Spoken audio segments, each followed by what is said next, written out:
Good afternoon, viewers. My name is Mrs. Benedicta, your commerce teacher.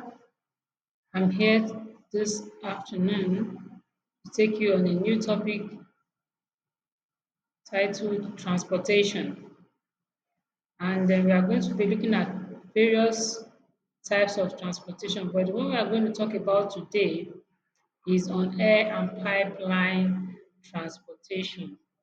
We are going to look at the meaning of air and pipeline transportation, how it affects our movement, how we are able to do one or two things using transportation to move from one place to another, using it also to take our luggage from one place to the other.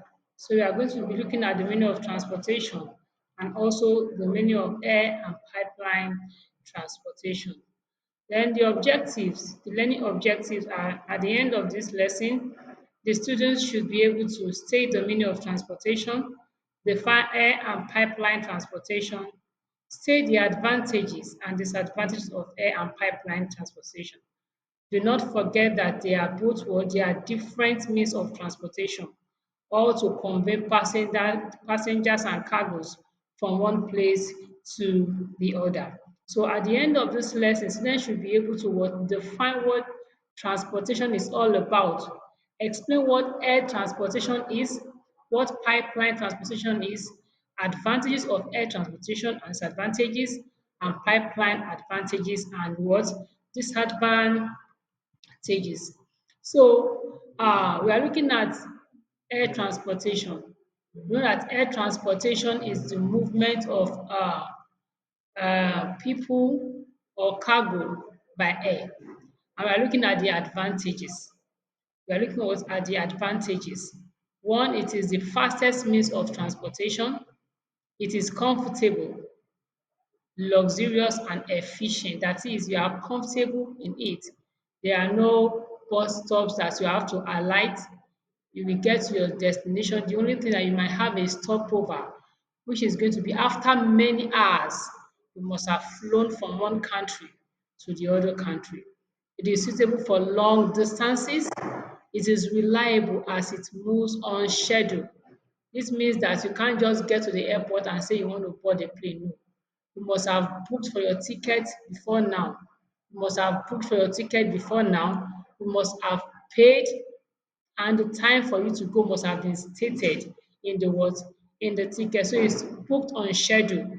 It's not what you just get to, just like the road transport that you can just stay at the bus stop anytime a moving vehicle comes, it will what it will stop and you will board the bus. But unlike this, air transport is only booked on what on schedule. So if you have not booked beforehand, you are not permitted to what to board the air. It has multi-purpose usage. That is, you can convey passengers, it can also convey what luggage. So it depends on the purpose to which you want to use it for. Then we're looking at the disadvantages of air transportation. The cost of air is very expensive. It's very expensive. You can't just gamble into it. It's not what you can just say, let me quickly rush down to a particular place. It must have been well planned for. Number two, high capital expenditure and operating system. It means that it has a lot of amount of money to what? To maintain it, yes, to operating it. That's why the cost of boarding or buying a ticket is so expensive. It is vulnerable to limited by what weather condition. That is, most often times when there are issues with the weather conditions, the air transport might be what rescheduled because it is vulnerable to a bad thing. God forbid if a plane crash happens, most often times because of bad weather. So weather needs to be put into consideration before an air is what is flown, an airplane is flown. It is unsuitable for heavy and bulky goods. That is, you cannot put something very heavy on it, no, because it is meant to fly in the air.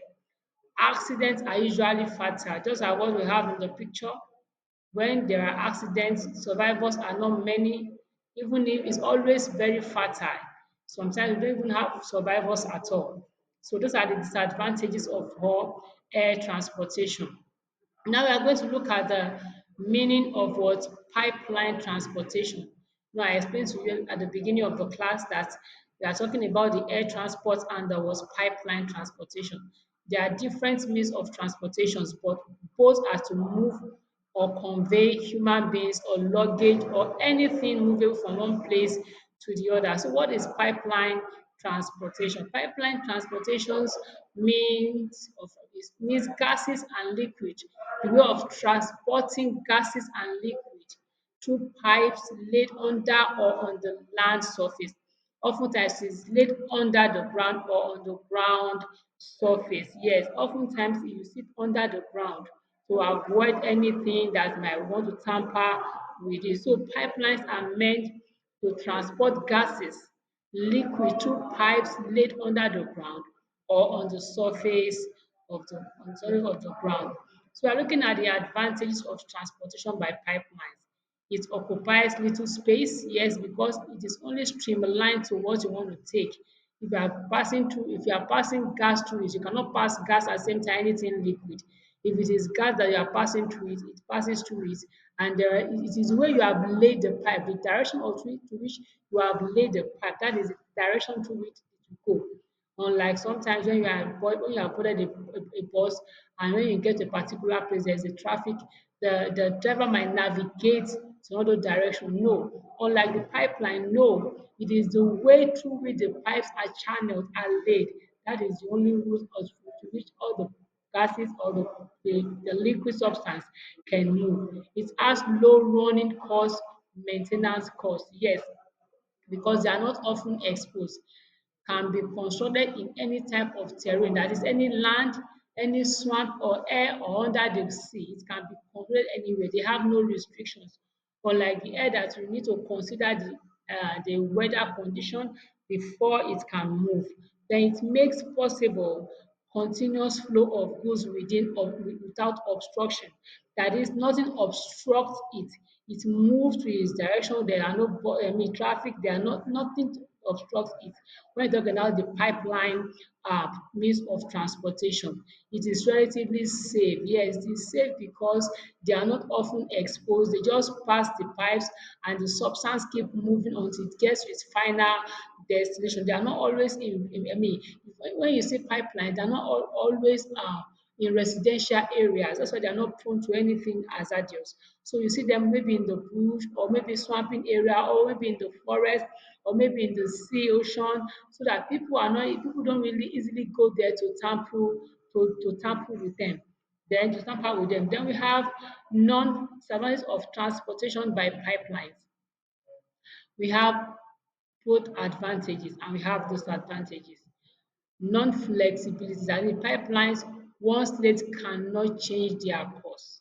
That is when they are laid, you cannot change their course. That means you cannot change their direction. It is laid and that is all. It is not suitable for all types of goods. Heavy goods, every luggage cannot go through the pipeline. Only gases, as I've told you when I was defining it, only gas substances and what liquid substances can pass through what pipelines. And we have heavy capital expenditure. So another disadvantage, that is for it to be laid, it requires a heavy capital expenditure, and oftentimes only the government is licensed to doing such. That is why if it is not by the government, it might not be easy for an individual. It is only the government that, because it requires a heavy what capital expenditure to lay pipelines. Then prone to leakages, unauthorized tapping, which may be what undetected. That is when you have oil vandalization, people going to vandalize pipelines. Sometimes look at like what we have in the picture below. We have an outbreak of fire. This is as a result of what vandalization by people just to tap gases, just to tap petrol or liquid substance, and at the end of the day it causes leakages that might eventually will spark up fire, and this might be hazardous or dangerous to the community at large. These are the what disadvantages of pipeline transportation. So because I know that I told you before now that it is not flexible, the moment you have laid it, nothing again can be done unless it is destroyed and relaid again. And because it requires heavy capital expenditure, it is not easy for you to what to just change course like that. Now, I believe you must have learnt one or two things. We have talked about transportation is the movement of goods and material things, people from one particular place to the other. We looked at the air transportation, we look at the pipeline transportation. The air transportation is the movement of goods and people through by air, while pipelines is by pipes, and it's only done through what gases and what and liquid. Look at the advantages and disadvantages of both the airplane and the what and the pipelines. No, so I believe you must have learned a lot of things here. You can have your videos and go through it over and over again for better understanding. So I'm going to be giving you an assignment to take home. Say 5 reasons for choosing the right form of what transportation. And number two, amongst all the forms of transportation, choose the best means of transportation and give the 3 reasons for your what for your answers. I believe at the end of the class, by the time you must have listened to it over and again, you have a better understanding of what the topic is all about. Till we meet again, I say thank you very much for listening. I remain Mrs. Benedicta, your commerce teacher. God bless you all. Bye.